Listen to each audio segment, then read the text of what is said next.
Bitcoin is closed for the weekly, and several things have been confirmed that we were looking at throughout the past 24 hours here. And I would like to be following up on not just what has happened for the weekly for Bitcoin, but also for traditional markets as well, and also follow up on some of the setups that we were looking at that fired off during this past week, which are still in play, and well, starting to formulate a higher term time frame picture. So without further ado, we can just jump right into it right here, right now, starting off with the weekly time frame for CME, which has closed already. And what do you know? It does look like we have our first major weekly higher low, and this is a very important one because, well, the trend is your friend until the end of the trend, and as of right now, the trend is still in one direction for the Bitcoin laws here. On top of that, you can see that Bitcoin has closed above with this next week, or with this last weekly, all major movement averages on the board, and on top of that, we can see not only is it closing above all those, but also on a higher low, and with a drive of hidden bullish divergence, which has rejected going below the neutral zone on the weekly RSI. So I do suspect that this one does continue upwards and onwards. Yesterday and, well, this past week basically, or the past couple weeks basically, we were looking at any sort of closure above about $62,500 as confirming a nice breakout here with likely price action back up into the deeper $60,000 territory. Bitcoin has already taken a nice leg to the upside since we last spoke, but we do see that there is also a pattern here as well. I'm very surprised that I have not seen the pattern bros call this one out. It's an Adam and Eve pattern. It's not a biblical reference, but it is a bottoming reference, as you can see. Also, maybe not the best way to word that, but we have this first steep decline right here. That's kind of like your V, or your, well, it's the A, but it's more like a V-shaped recovery, followed by a more rounded bottom, which is your E. I actually have no idea why the fuck it's called Adam and Eve. It's kind of silly.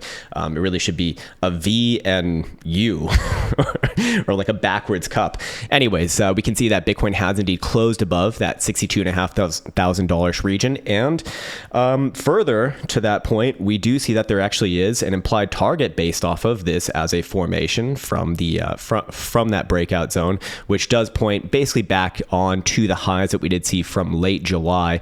I would still kind of represent this as a zone. I actually made a Twitter post about this earlier today, but a zone anywhere between 66 on the lower end to as much as 68 or a little bit above $68,000 on the upper end for this formation. Doesn't mean that things are necessarily going to stop there, although I would be expecting at least a pullback if Bitcoin does trade anywhere close to $68,000, and then likely something else to form. And if continuation is going to be had, that's probably leading us into the deeper portion of September. Things are kind of about right on time here, maybe slightly ahead of schedule as we do head into the last week of August. But ultimately, Bitcoin, as we said yesterday, Bitcoin bullish, I should say, doing what they need to do, coming into the into the right times, or at the right times at the end of this month here. Speaking of the end of this month, I do want to once again remind myself, where is that monthly red 5 exponential moving average? Well, you can see that it is at 62,650 on CME with 6.5 days left to go in the trading month. Bitcoin is salving itself back above. So again, just kind of in hindsight for this month, we opened up, or Bitcoin opened up, markets opened up on August 5th with that tremendously nasty downside move. But, freaking out during that time was not the right call. As we kind of said on that Monday, hey, at least give it till the end of the week to see where things kind of end up. And specifically the end of the month, if you're looking for the more long-term move. And in this case, assuming that Bitcoin can maintain above about 62,500 around end of month, that is going to bode well for this overall move continuing. And the trend has been, as long as Bitcoin is above that red 5 exponential moving average, well, it's better to be betting on upside until it closes below, as all markets or all cycles have ended with Bitcoin closing below that. And anytime it's been above, it's just been generally wise to be positioned in the long direction. So that is rather important. Again, still has still has about a week to go, but so far so good. Again, at the right time, and with further things kind of pointing upwards here.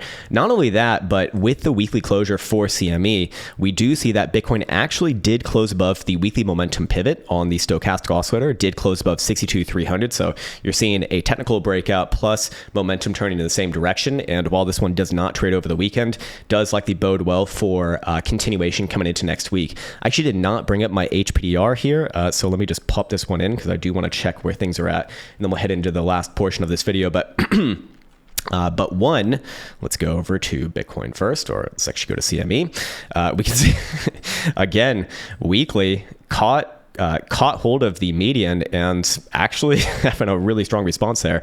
Very likely we do see this at least test the 38.2 level, and that will kind of be around the next sort of area of interest for next week, I suspect, in terms of kind of judging where the next short-term high could be. Now, I do suspect that Bitcoin will find its way somewhere between the 50% and the 38.2 level here. And then obviously like the big bad breakout would be confirmed above the 50% level for the weekly HPDR on CME. Also, what was confirmed yesterday is the HPDRO going back into positive territory. Yes, the last time that we did see this was a fake out, but generally this has been a pretty good signal, especially throughout overall bull markets of, the next major move starting to get underway. It doesn't necessarily mean that things are going to, just blast off exactly from here, every day, 10% up. But overall, sideways and up, likely the next move, and keep those next numbers in mind to the upside. So on top of that, I do want to also point out that with yesterday's weekly closure for traditional markets, SPY futures did close above the weekly stochastic momentum pivot, and we are going to see the weekly stochastic oscillator turn up once again within this zone. Of course, it did close above 56.20. Closing price was 56.52. And anytime that we have seen momentum turns on the weekly time frame around this area, well, over the past 10 years, these have correlated with basically a bunch of higher lows. There have been times when it failed, of course, but the failure was previously notified by the stochastic oscillator not turning in that direction. So when we have seen turns within that direction, around that vicinity, these have been the past results. And overall, it's just more sideways and up.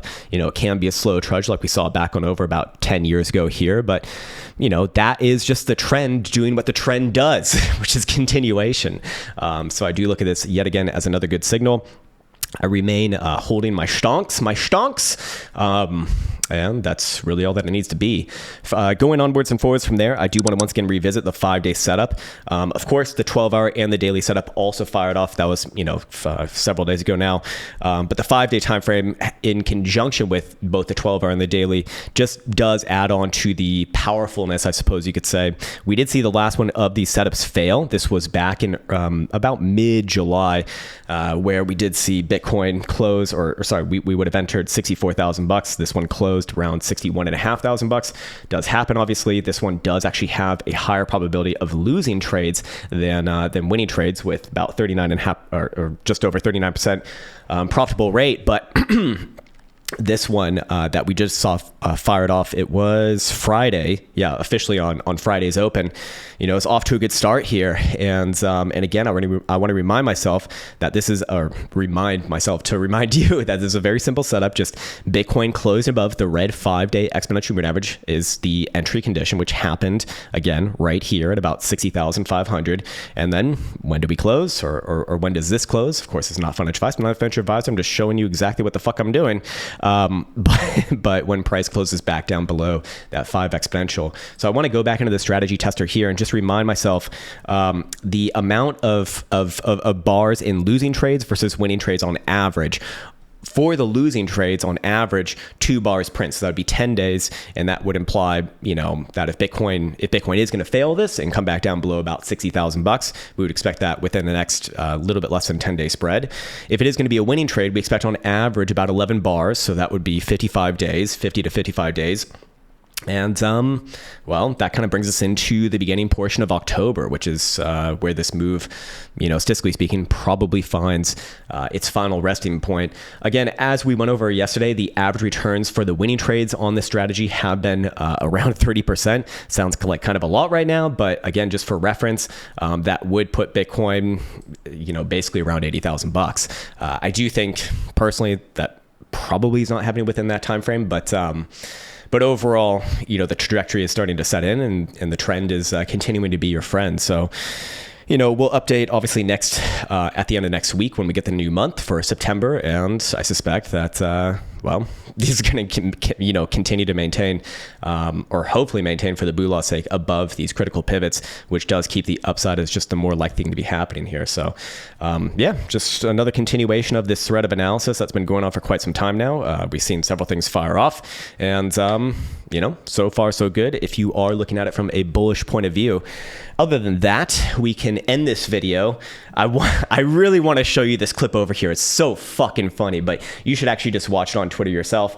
If this fucking dude went to the DNC and just interviewed people, and of course you can make anyone look bad, and I'm sure that they could do it to the other side as well. In fact, they could definitely do it to the other side as well, but goddamn, this was fucking funny to watch. Although one of the cool things that I did see yesterday, not to get on my political horse here, but RFK joining forces with Donald Trump and focusing on the actual health of America and the health of the food supply, which I'm actually very passionate about myself, because ever since I moved to Europe, I really noticed that there is a significant amount of difference between the food quality in America versus the food quality here in Finland. Like everything tastes different. It's so strange, and it's no wonder that like so many people are just fucking lobotomized morons in America, because we're eating this food that like is barely fucking food, and it's just not helping. And so you get all the issues that kind of come alongside that. Anyways, I'll end things right there before I get on any more nerves. Again, that's all I'm saying. Just health is a good thing. Glad to see that they're promoting that. With all of that said, I'd like to wish you the best.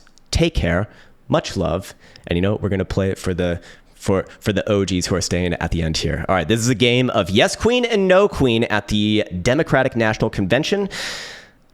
Without comment. One final game. Yes queen or no queen, okay? I'll give you a yes or no. How about that? Okay. Amazing. Can you do yes queen or no queen? Or? I can't do that. Really? Free abortions. Yes, queen. Free gender affirming care for migrants. Yes, queen. Child tax credits for dogs. Yes, queen. Oh yeah. Ban standardized testing. Yes, queen. Oh yeah, like my ADD So is so racist. crazy. Get rid of those things, please. Yes, queen. Yeah. Amazing. Different tax rate for white men. Yes, queen. Absolutely. Amen, sister. Love you. Love Tax our energy. Tax them, Yes, baby. queener. And that's where we're ending it for today. As always, wish you the best. Take care, much love, and see you hopefully next time.